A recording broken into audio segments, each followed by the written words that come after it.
दिगंबरा दिगंबरा श्रीपाद वल्लभ दिगंबरा अवधूत चिंतन श्री गुरुदेव दत्त श्री स्वामी समर्थ महाराज की जय।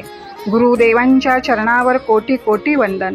मित्रांनो, आपल्या चॅनलवर तुमचे सर्वांचे मनापासून स्वागत आहे। ज्या मित्राने आपल्या चॅनलला लाईक, सबस्क्राईब व कमेंट केली त्या मित्रांचे मी खूप खूप आभारी आहे। परमेश्वर तुम्हाला सुखात आनंदात ठेवो हीच महादेवांच्या चरणी प्रार्थना। आजचा स्वामी संदेश त्र्यंबकेश्वर ज्योतिर्लिंगाचे महात्म्य। गोहत्येच्या पातकापासून मुक्त होण्यासाठी गौतम ऋषीने सपत्नीक कोटी लिंगाचरण केले। या आराधनेने भगवान शंकर अतिशय संतुष्ट झाले। ते प्रथम गणासह त्यांच्या सम्मुख प्रगट झाले व म्हणाले, हे महामुने, तुमच्या भक्तीने मी प्रसन्न झालो आहे, तरी इष्ट वरदान मागून घ्या। तेव्हा भगवान शंकरांचे सुंदर स्वरूप पाहून गौतमांना अतिशय आनंद झाला। त्याने शिवजींना भक्तिभावाने नमस्कार केला। प्रसन्न चित्ताने त्यांची स्तुती केली व म्हणाले, हे प्रभो, माझ्याकडून गोहत्या घडली आहे, ते पातक नाहीसे करा। शिवजी म्हणाले, मुनिवर्य, तुम्ही धन्य आहात, कृतज्ञ आहात, सर्वार्थाने निष्पाप आहात। माझ्या भक्तीत तत्पर असलेल्या तुमच्या दर्शनाने लोकांचे पाप नाहीसे होते। मग तुमच्याकडून पापाचरण कसे घडणार? तुमच्याकडून गोहत्या घडलीच नाही। दृष्ट ऋषीने तो प्रकार कपट्याने घडून आणला होता। त्या दुरात्म्याने तुमच्यावर अत्याचार केला आहे, त्यामुळे तेच पापी आणि दुराचारी आहेत। त्यांच्या दर्शनाने दुसऱ्यांना पाप लागेल।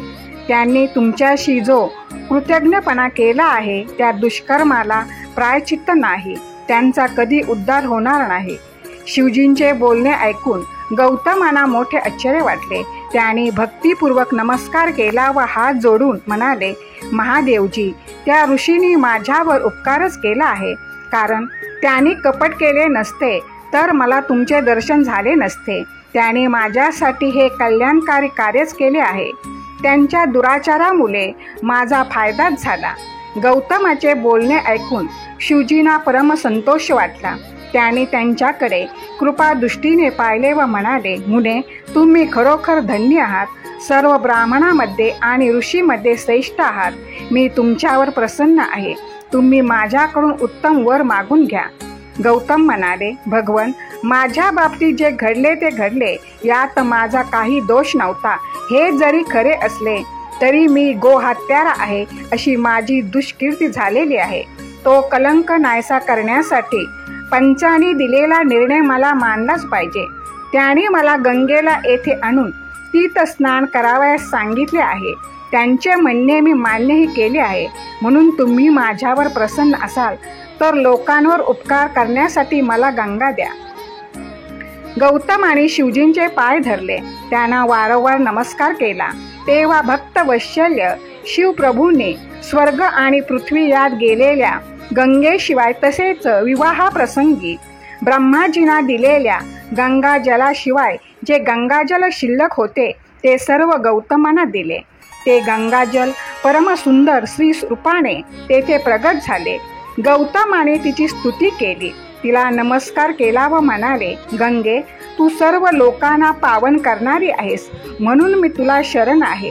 तू नरकात पडणाऱ्या या पामराला शुद्ध कर, निष्पाप कर। शिवजी म्हणाले, हे देवी, तू माझ्या आज्ञेने गौतमांना पवित्र कर। गंगा म्हणाली, ठीक आहे, मी या श्रेष्ठ ऋषींना आणि यांच्या परिवाराला पावन करून आपल्या स्थानी जाईन। शिवजी म्हणाले, गंगे, एवढी घाई करू नकोस। वैवस्वर म्हणूचे 28वे कलियुग पूर्ण होईपर्यंत तू येथेच राहा। गंगा म्हणाली, हे प्रभो, येथे माझे महात्म्य सर्व नद्यांपेक्षा अधिक होणार असेल आणि तुम्ही अंबिकेसह आणि गणांसह येथे राहणार असाल तरच मी येथे राहीन। शिवजींनी तिचे म्हणणे तात्काळ मान्य केले। ते म्हणाले, गंगे, तू चतुर आहेस, मी तुझ्याहून भिन्न नाही, पण तुझ्या इच्छेनुसार येथे राहीन आणि तूही येथेच राहा। ते शुभवचन ऐकून गंगेला अतिशय आनंद झाला। तिने शिवजींची पूजा केली, त्यांची मनोभावे स्तुती केली।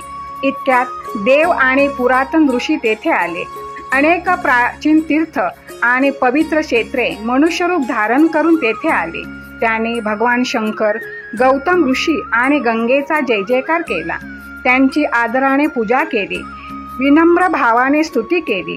त्यामुळे प्रसन्न झालेली गंगा आणि शंकर त्यांना उद्देशून म्हणाले, देवानो, तुमच्या मनात जी इच्छा असेल तो वर मागा। देव म्हणाले, जगतप्रभू महादेवजी आणि नद्यांमध्ये श्रेष्ठ असलेले गंगे, तुम्ही आमच्यावर प्रसन्न असाल तर आमच्या आणि मानवांच्या हितासाठी येथेच वास्तव्य करा। गंगा म्हणाली, तुम्ही मला येथे राहावयास सांगत आहात, मग जगाच्या कल्याणासाठी तुम्ही येथे का राहत नाही? मी गौतमाच्या पापशालनासाठी आले होते आणि ते काम झाल्यावर येथून जाणार आहे।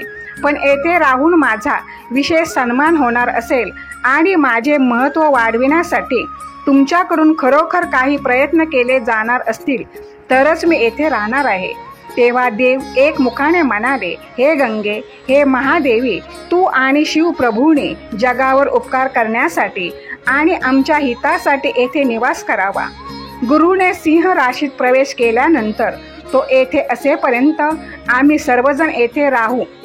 11 वर्षापर्यंत जगाचे पाप धुवून मलिन झालेले आम्ही तुझ्या पवित्र जळात त्रिकाल स्नान करू, भगवान शंकराचे दर्शन घेऊ।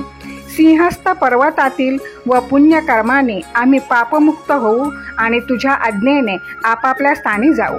याप्रमाणे देवानी आणि महर्षी गौतमाने प्रार्थना केल्यावर गंगा आणि भगवान शंकर यांनी तेथे निवास केला। गंगा ही गौतमी नावाने आणि शिव महाप्रभू त्र्यंबकेश्वर ज्योतिर्लिंगाच्या रूपाने जगाचे कल्याण करू लागले। या दोघांची सेवा केल्याने महापातके नष्ट होतात।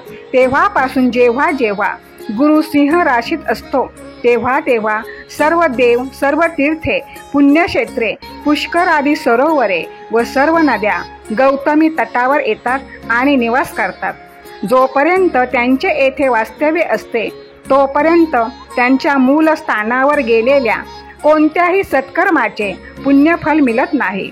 ही सर्व तीर्थे व क्षेत्रे स्वस्थानी परतल्यावरच उपासकांना त्यांच्या सेवेचे पुण्यफल प्राप्त होते। गौतमीच्या म्हणजेच गोदावरीच्या काठी असलेल्या त्र्यंबकेश्वर ज्योतिर्लिंग महापातकांचा नाश करणारे म्हणून प्रसिद्ध आहे। जो मनुष्य त्याचे भक्तिभावाने दर्शन घेतो, त्याला वंदन करतो, त्यांचे पूजन करतो, नानाविधी स्रोतांनी त्यांची स्तुती करतो, तो निष्पाप होतो। श्री स्वामी समर्थ। जय जय स्वामी समर्थ। मित्रांनो, संपूर्ण व्हिडिओ ऐकल्याबद्दल तुम्हाला खूप खूप धन्यवाद।